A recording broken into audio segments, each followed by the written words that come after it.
जमाना बदलने से पहले भगवान इंसानों के साथ रहा करते थे, जिनकी लंबाई इंसानों से कहीं ज्यादा थी और वो किसी भी भयानक रूप को धारण कर सकते थे। उस दौरान इजिप्ट के साम्राज्य को दो भाइयों के बीच बांटा गया था। ओसिरिस जो नील नदी के किनारे हरी भरी और खुशनुमा जगह पर राज करता था, और दूसरी ओर उसका भाई सेथ जो जलन और नफरत की वजह से रेगिस्तान के बंजर इलाकों में अकेला रहता था। इसी तरह वक्त बीतता गया और जब ओसिरिस ने अपने बेटे हॉरस को नया राजा चुनने का फैसला किया, तब न सिर्फ इन भाइयों का रिश्ता भटका बल्कि पूरे इजिप्ट की किस्मत भी दांव पर लग गई। राज्य अभिषेक के दिन हॉरस खुद को आईने में निहारने के बाद अपना कवच पहनता है। तभी उसकी प्रेमिका मोहब्बत की देवी हैथोर उसका मजाक उड़ाते हुए कहती है कि वो अभी पूरी तरह से तैयार नहीं है, लेकिन हॉरस इस पर ध्यान नहीं देता। और क्योंकि वो हैथोर से बेहद मोहब्बत करता है, इसलिए उसने हैथोर को 42 सितारों वाला एक ब्रेसलेट तोहफे में दिया हुआ था, जो उसे खतरनाक नर्क के डीमन से बचाता था, जो हमेशा हैथोर का पीछा करते हैं, और अगर वो अपना ब्रेसलेट उतार दे तो वो उसे नर्क में खींच लेंगे। अब इसके बाद वो दोनों सेरेमनी में पहुंचते हैं, जहां सभी देवता इकट्ठा हुए थे और लोग बड़े उत्साह के साथ अपनी भेंट दे रहे थे।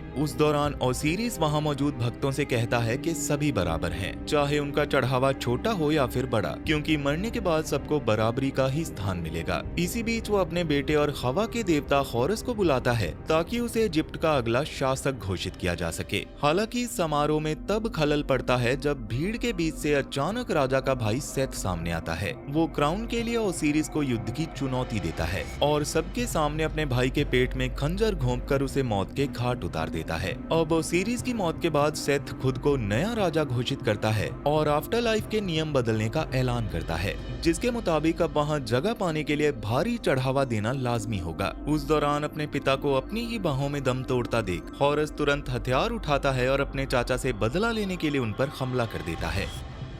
लेकिन गुस्से और जज्बात में बहने के कारण हॉरस इस लड़ाई में कमजोर पड़ने लगता है और ज्यादा देर सेथ के सामने ना टिककर जमीन पर गिर जाता है। लेकिन अभी हॉरस ने हार नहीं मानी थी। गुस्से की आग में हॉरस अपने असली रूप में आ जाता है, जिसे देखकर सेथ भी वैसा ही करता है और वो दोनों हवा में उड़ते हुए एक दूसरे पर टूट पड़ते हैं। इनका ये भयानक युद्ध इतना विशाल होता है कि आसपास की इमारतें ढहने लगती हैं, जिसकी वजह से लोग अपनी जान बचाने के लिए इधर उधर भागने पर मजबूर हो जाते हैं। अब लड़ते लड़ते वो दोनों वापस जमीन पर गिरते हैं। तभी सेथ अपनी सेना को ढाल का इस्तेमाल करने का आदेश देता है ताकि सूरज की रोशनी को रिफ्लेक्ट करके हॉरस की आंखों में मारा जा सके। और उसकी सेना के ऐसा करते ही सेथ इस मौके का फायदा उठाते हुए अपने भतीजे यानी के हॉरस पर लगातार हमला करता है और उसे बुरी तरह से जख्मी करके दूर फेंक देता है। अब इसके बाद सेथ धीरे धीरे अपने भतीजे की ओर बढ़ता है, जो कि जमीन पर बेबस पड़ा हुआ था। तब सेथ उसे जताता है कि हॉरस कभी राजा बनने के लायक ही नहीं था। इतना बोलकर सेथ बेदर्दी से हॉरस की दोनों आंखों को पकड़ता है और उन्हें बाहर निकाल लेता है, जिससे हॉरस दर्द के मारे चीख उठता है और बाकी सब लाचार होकर ये मंजर देखते रह जाते हैं। अब इससे पहले कि सेथ अपने भतीजे की जान लेता, हथौर बीच में आ जाती है और हॉरस की जिंदगी के बदले सेथ की हर बात मानने का वादा करती है। तो अब सेथ के नए राजा बनने के कुछ समय बाद ही इजिप्ट का नसीब बदल जाता है। यहाँ लोगों को गुलाम बना लिया गया था और अब तक उन सभी देवताओं को एक एक करके मौत के घाट उतार दिया गया था,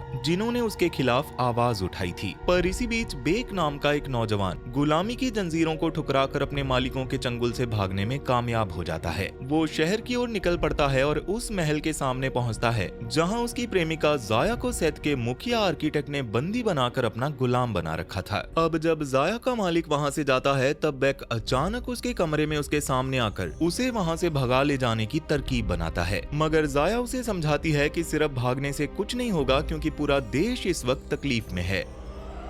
वो चाहती है कि बेक किसी भी तरह सेथ से हॉरस की आंखें चुरा ले, क्योंकि उसका मानना है कि सिर्फ उनका वही देवता है जो इजिप्ट को इस जुल्म से आजाद करा सकता है। ये बोलकर जाया बेक को उस आर्किटेक्ट की लाइब्रेरी दिखाती है, जहां उन्हें सेथ के उस पिरामिड का नक्शा मिलता है जहां उसने अपनी शक्तियों का राज छुपा रखा है। और इतना ही नहीं, बल्कि वो उसे उस तिजोरी का मैप भी दिखाती है जहाँ हॉरस की आंख रखी है। और वहाँ लुटेरों को रोकने के लिए आर्किटेक्ट ने कई खतरनाक जाल बिछा रखे हैं। अब उसको देखने के बाद रात के अंधेरे में बेक घरों की छतों के रास्ते से राजा के खजाने से भरी गाड़ियों का पीछा करता है और मौका मिलते ही सोने के ढेर पर छलांग लगा देता है। ये सारा खजाना एक खुफिया सुरंग के रास्ते अंडरग्राउंड उसी तिजोरी में पहुंचाया जाता है जहां हॉरस की आंख रखी थी, और इसी का फायदा उठाकर बेक आखिरकार हॉरस की आंख के ठीक सामने पहुंच जाता है। पर वहां लगे मौत के जाल बेहद खतरनाक थे, जहां एक छोटी सी चूक का मतलब दर्दनाक मौत है। तब जैसे तैसे बेक सभी चीजों को पार करते हुए आखिरी पुल तक पहुंचता है जिस पर वो आगे बढ़ ही रहा था। तभी वो पुल तेजी से टूटने लगता है, जिसकी वजह से बेक को अपनी जान हथेली पर रखकर भागते हुए हॉरस की आंख की ओर कूदना पड़ता है, जिसे वो आखिरी पल में पकड़ भी लेता है। अब इसके बाद बेक खुशी खुशी जाया के पास वापस लौटता है, मगर तभी जाया उससे माफी मांगती है, जो सुनकर बेक को कुछ गड़बड़ महसूस होती है। दरअसल जाया के मालिक को उनकी इस चोरी की खबर लग चुकी थी और उसने बेक को पकड़ने के लिए वहां सैनिकों का घेरा डाल दिया था। तब बेक फुर्ती दिखाते हुए उस जादुई आंख की रोशनी से दुश्मनों को अंधा कर देता है और जाया को लेकर वहां से निकल भागता है। वो घोड़े की बग्गी पर सवार होकर किले से दूर निकल जाता है और गर्व से अपनी प्रेमिका को वो चुराई हुई आंख दिखाता है। लेकिन उनकी ये खुशी ज्यादा देर तक नहीं टिकती, क्योंकि अचानक एक तीर सीधा जाया के सीने में आकर लगता है और वो बेक की आंखों के सामने ही दम तोड़ देती है। अब कोई और रास्ता ना देखकर बेक तुरंत हॉरस के उस अंधेरे महल की ओर निकल पड़ता है, ताकि वो अपनी प्रेमिका को बचाने के लिए उस देवता से मदद मांग सके।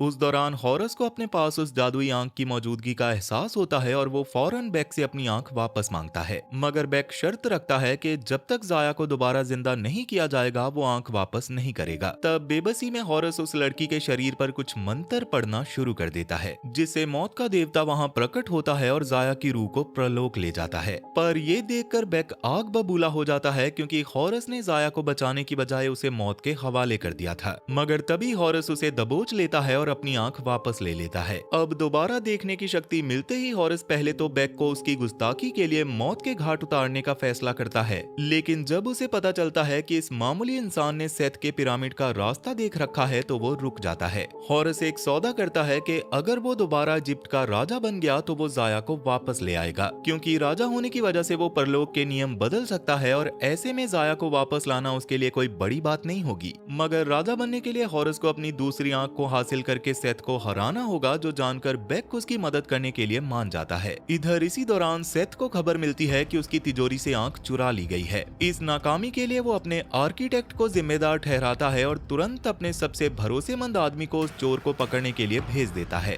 दूसरी ओर बेक और हॉरस एक पहाड़ की चोटी पर पहुंचते हैं, जहां हॉरस अपने दादा यानी सूर्य देवता से प्रार्थना करता है ताकि उसे कुछ देर के लिए उड़ने की शक्ति मिल सके। तब उसकी ये तरकीब काम कर जाती है और हॉरस दोबारा अपने असली रूप में बदलकर उड़ते हुए दुनिया के शिखर पर मौजूद एक विशाल जा पहुंचता है, जहां उसके दादा रा रहा करते थे, और वहां का नजारा हैरान कर देने वाला था। रा एक विशालकाय राक्षस अपोपिस से युद्ध कर रहे थे, जो पूरी सृष्टि को निगलना चाहता था। तब रा उस शैतान पर कई हमले करते हैं, जिससे वो अभी के लिए रास्ता बदलने पर मजबूर हो जाता है। जिसके बाद रा अपने पोते हॉरस से मिलते हैं और बताते हैं कि उन्हें सब मालूम है, पर वो इस आपसी लड़ाई में दखल नहीं दे सकते, क्योंकि उनकी नजर में हर जान बराबर है और सब उन्हीं की ही रचना है।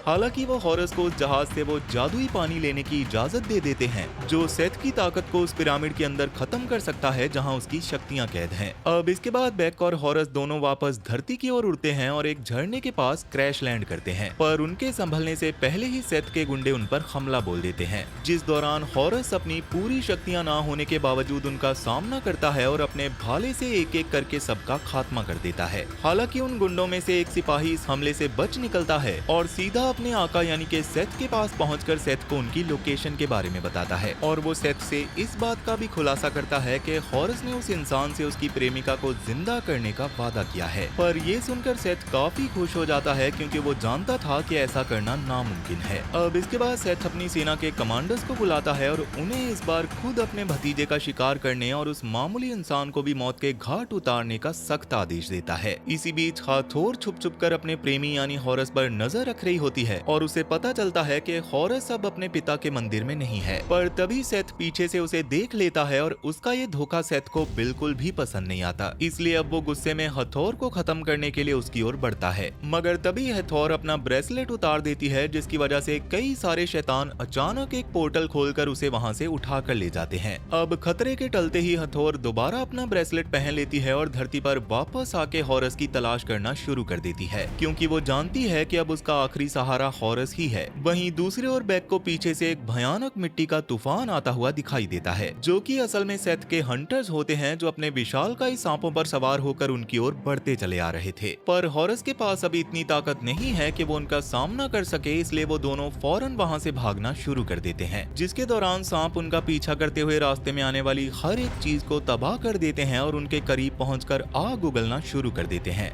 जिसकी वजह से हॉरस और बेक को एक मूर्ति के पीछे छुपकर रेंगते हुए वहां से निकलना पड़ता है। अब इसके बाद हॉरस अपने भाले से काले सांप पर हमला करने की कोशिश करता है और उसके जबड़े में भाला घोंपकर उसे कुछ देर के लिए फंसा देता है, लेकिन तभी हंटर हॉरस पर इतनी तेजी से हमला करता है कि हॉरस को पीछे हटना पड़ता है। तब हॉरस को एहसास होता है कि वो लोग ज्यादा देर तक नहीं छुप सकते, इसलिए वो बेक को एक सांप का ध्यान भटकाकर दूसरी ओर भगाने को भेजता है ताकि वो पीछे से उस पर हमला करके उसे खत्म कर सके। तब बेक मंदिर की ओर दौड़ता है और हंटर का ध्यान भटका देता है, जिससे वो सांप आग उगलते हुए उसके पीछे लग जाता है और तब अपनी योजना के मुताबिक मौका मिलते ही हॉरस उस मॉन्स्टर के ऊपर चढ़ते हुए उस हंटर को सांप के साथ ही बांध देता है, जिससे वो सांप बेकाबू होकर एक खाई की ओर बढ़ता है और ऊंचाई से नीचे गिर जाता है, जबकि हॉरस ने किसी तरह आखिरी पल में दूसरी ओर कूदकर अपनी जान बचा ली थी। पर अभी वो दोनों ढहती हुई इमारत से बाहर निकल ही रहे थे कि तभी वहाँ हैथोर पहुँच जाती है। वो बिना किसी डर के उस दूसरे विशालकाय सांप की ओर बढ़ती है, जिसके दौरान जब हंटर उस सांप को हैथोर को जलाने का आदेश देता है तो सब हैरान रह जाते हैं, क्योंकि वो सांप हैथोर को नुकसान नहीं पहुंचाता, क्योंकि हैथोर ने अब तक उसे अपने वश में कर लिया था। जिसके बाद हैथोर उस जानवर को खुद को ही जलाने का आदेश देती है और वो विशाल सांप अपने ही शरीर पर आग उगलने लगता है, जिससे उसके मालिक का भी खात्मा हो जाता है। अब इसके बाद हॉरस हैथोर को अपना इरादा बताता है कि वो सेथ के पिरामिड में दाखिल होकर रेगिस्तान की उस आग को बुझाना चाहता है, जहाँ से सेथ को शक्ति मिलती है, जिससे सेथ कमजोर हो जाएगा और उसे हराना आसान हो जाएगा। पर हैथोर का कहना था कि ये काम इतना आसान नहीं होगा, क्योंकि उस जालिम देवता ने वहाँ एक स्फिंक्स को पहरे पर बिठाया हुआ है, जिससे बचकर निकलने का एक ही रास्ता है कि उसके पेचीदा सवाल का सही जवाब देना, जो कि कोई नहीं दे सकता। तब हॉरस को एहसास होता है कि ये सिर्फ ज्ञान के देवता थॉथ ही कर सकते हैं, इसलिए वो पहले उनके पास जाने का फैसला करता है, जिसके लिए वो सब एक घने जंगल से गुजरते हुए एक विशाल पेड़ की जड़ों तक पहुँचते हैं, जहाँ थॉथ के कई क्लोन्स एक साथ काम कर रहे थे। तब हॉरस असली थॉथ से मदद मांगता है, मगर थॉथ साफ इनकार कर देते हैं और कहते हैं कि उनका काम किसी सवाल को हल करने से कहीं ज्यादा जरूरी है। हालांकि बेक यहाँ अपना दिमाग चलाता है और थॉथ के घमंड को चोट पहुंचाने के लिए कहता है कि शायद वो गलत जवाब देने से डर रहे हैं। तब अपने ईगो पर बात आती देख थॉथ इस चुनौती को कबूल कर लेते हैं और हॉरस बेक की इस चतुराई की तारीफ करता है। अब इसके बाद ये काफिला रेगिस्तान को पार करते हुए उस पिरामिड के सामने पहुंचता है, जहाँ के पत्थर हर पल अपनी जगह बदल रहे थे। पर खुशकिस्मती से बेक को लाइब्रेरी में देखे हुए पिरामिड के नक्शे याद होते हैं और वो सही रास्ता चुनकर उस जादुई इमारत में दाखिल हो जाता है। उस दौरान रेत के धंसने से पहले ही बेक तेजी से भागकर बीच में लगे एक चक्र को घुमा देता है, जिससे वो हलचल रुक जाती है। अब इसके बाद जैसे ही वो सब गहराइयों में पहुंचते हैं तो जमीन से एक विशाल मॉन्स्टर स्फिनिक्स उभर कर बाहर आता है, जो उनसे एक बहुत ही मुश्किल सवाल पूछता है। उसका सवाल ये था कि मैं जो आज हूँ वो मैं कल नहीं हूँ, तो बताओ मैं क्या हूँ? जिसका जवाब थॉथ तुरंत दे देते हैं कि भविष्य। लेकिन हैरानी की बात ये थी कि वो जवाब गलत निकलता है, जिससे स्फिनिक्स भड़क जाता है और हॉरस को दीवार पर दे मारता है। अब वैसे आपको इस सवाल का जवाब पता है तो मुझे कमेंट करके जरूर बताना। इस सवाल को और आसान किया जाए तो वो था कि ऐसी कौन सी चीज है जो हर पल बदलती रहती है। खैर, अब थॉथ बार बार जवाब देने की कोशिश करते हैं और हर गलत जवाब पर वो मॉन्स्टर और भी ज्यादा गुस्से में आ जाता, मगर आखिरकार थॉथ सही जवाब ढूंढ निकालते हैं और बताते हैं कि सही जवाब पहेली है, जिसका जवाब हर सिचुएशन में अलग हो सकता है। अब ये सुनकर स्फिनिक्स पीछे हटने पर मजबूर हो जाता है और अब सब धरती के केंद्र में मौजूद उस कुएं के पास पहुंचते हैं, जहां वो जादुई पानी डालकर सेथ की शक्तियों को कम करना चाहते थे, लेकिन तभी एक जाल उन्हें अलग अलग कर देता है। इसी बीच सेथ पीछे से प्रकट होता है और सबके देखते देखते ज्ञान के देवता थॉथ का दिमाग निकाल देता है। उस दौरान बेक किसी तरह उस पानी को कुएं में डालने की कोशिश करता है, मगर सेथ उसे रोक लेता है। वो बेक को बताता है कि हॉरस ने उसे झूठ बोला है, क्योंकि किसी के पास भी इतनी शक्ति नहीं है कि वो जाया को दोबारा जिंदा कर सके। और जब बेक को एहसास होता है कि उसके साथ धोखा हुआ है तो बेक सन्न रह जाता है, जिसके दौरान सेथ मौका देखकर उसके हाथ से वो जादुई पानी छीन लेता है और उसे जमीन पर बहा देता है, जिसके बाद सेथ उनकी इस नाकाम कोशिश पर जोर जोर से हंसता है और वहाँ से जाते जाते पूरी इमारत को उनके ऊपर गिरा देता है। पर खुशकिस्मती से हॉरस आखिरी पल में खुद को आजाद कर लेता है और गिरते हुए मलबे से सबकी जान बचा लेता है, जिससे सब बच तो जाते हैं मगर बेक का गुस्सा सातवें आसमान पर था क्योंकि हॉरस ने झूठा वादा करके उसे धोखा दिया था। तब हैथोर ये सब देखकर माफी के तौर पर अपना ब्रेसलेट उतार कर बेक को दे देती है ताकि वो इस बेशकीमती तोहफे के सहारे जाया को प्रलोक के दरवाजे से सुरक्षित गुजार सके। ये देखकर हॉरस अपनी प्रेमिका को रोकने की कोशिश करता है पर वो उसे एक आखिरी बार चूमती है, जिसके अगले ही पल डीमंस उसे अपने साथ अंधेरे में ले जाते हैं। तब हैथोर की इस कुर्बानी को देखकर हॉरस जमीन पर गिरकर बिलखने लगता है, लेकिन आखिरकार वो ब्रेसलेट बेक को सौंप देता है ताकि वो अपनी प्रेमिका की रूह को बचा सके, क्योंकि अब आफ्टर लाइफ में जाने के लिए किसी बेशकीमती चीज की जरूरत पड़ती थी और जो कोई बेशकीमती चीजें नहीं दे पाता उसकी रूह हमेशा के लिए मिटा दी जाती थी। इधर परलोक में जाया का फैसला होने ही वाला होता है पर बेक सही वक्त पर वहाँ पहुँच जाता है और उसे हमेशा के लिए मिटने से बचा लेता है। इसी दौरान सेथ दूसरे देवताओं से छीनी हुई सभी शक्तियों को अपने अंदर समा लेता है, जिससे उसके पास विशाल पंख आ जाते हैं और वो लगभग अमर हो जाता है। वो अपने दादा रा के पास पहुंचता है और अपना खौफनाक इरादा जाहिर करता है कि वो हमेशा के लिए अमर होना चाहता है, जिसके लिए वो परलोक को ही खत्म करना चाहता है ताकि एपोफिस पूरी सृष्टि को निगल जाए और जीवन मृत्यु का ये चक्कर ही न बचे। तब रा अपने बेटे को रोकने के लिए अपने भाले से एक जोरदार प्रहार करते हैं, मगर सेथ सभी देवताओं की मिलीजुली ताकत के दम पर बच निकलता है और उल्टा अपने पिता के पेट में खंजर घोंपकर उनका भाला छीनते हुए उन्हीं पर वार कर देता है, जिससे रा अंतरिक्ष में दूर जा गिरते हैं। अब इसके बाद सेथ वापस शहर लौटता है और उस विशाल राक्षस एपोफिस को धरती की ओर बुलाने लगता है, जो कि रास्ते में आने वाली हर एक चीज का नामो निशान ही मिटा रहा था। इसी बीच परलोक में बेक देखता है कि परलोक के दरवाजे डैमेज होने लगे हैं और अनुबिस अपनी पूरी शक्ति से उस पूरी दुनिया को बचाने की कोशिश कर रहा है। तब जाया अपने प्रेमी से कहती है कि उसे वापस हॉरस के पास जाना चाहिए, क्योंकि सिर्फ वही सेथ को हराकर दुनिया में दोबारा अमन कायम कर सकता है। इसलिए अब वो नौजवान दोबारा हॉरस के पास प्रकट होता है और वो दोनों मिलकर फैसला करते हैं कि सब कुछ तबाह होने से पहले उन्हें सेथ तक पहुंचना होगा। तब खुशकिस्मती से उनके सामने एक उड़ने वाला रथ आता है, जिसे उन देवताओं ने तैयार किया था जो सेथ के खिलाफ हैं, और इस तरह वो तेजी से अपने दुश्मन की ओर निकल पड़ते हैं। इसी बीच सेथ सूर्य देवता रा का भाला लेकर वापस लौटता है और विशाल अपोफिस को नील नदी की ओर बुलाता है, जिससे वो दरिंदा रास्ते में आने वाली हर चीज को निशाना बनाते हुए निगलता जा रहा था। वहीं हॉरस उस पिरामिड पर उतरता है और अपने चाचा पर हमला बोल देता है, मगर सेथ तुरंत उसके वार को नाकाम कर देता है। अब उन दोनों के बीच एक भयानक युद्ध शुरू होता है, जहां वो एक दूसरे पर प्रहार करते हैं, लेकिन सेथ की ताकत हॉरस पर भारी पड़ने लगती है और वो आखिरकार हॉरस को जमीन पर गिरा देता है। पर इससे पहले कि सेथ अपने भतीजे को हमेशा के लिए खत्म कर पाता, बेक पीछे से एक रस्सी के सहारे उसे रोकने की कोशिश करता है, जिस गुस्ताखी से सेथ आग बबूला हो जाता है और अपना रूप बदलकर उस इंसान पर झपट्टा मारता है और बेक दीवार से जा टकराता है। हालांकि छत की ओर उछाले जाने के दौरान बेक ने बड़ी ही चतुराई से सेथ के पास मौजूद हॉरस की दूसरी आंख चुरा ली थी, जिसे वो तुरंत हॉरस की ओर उछाल देता है ताकि उसे उसकी शक्तियां वापस मिल जाएं, मगर इसी कोशिश में बेक खुद ऊंचाई से गिरने लगता है, जिसे देखकर हॉरस एक बड़ा फैसला लेता है। वो आंख पकड़ने की बजाय अपने दोस्त की जान बचाना ज्यादा जरूरी समझता है और वो दोनों उस ऊंची इमारत से नीचे गिरने लगते हैं, जिसके दौरान हॉरस आखिरी पल में अपने असली रूप में आ जाता है और बेक को मौत के मुंह में गिरने से पहले ही पकड़ लेता है।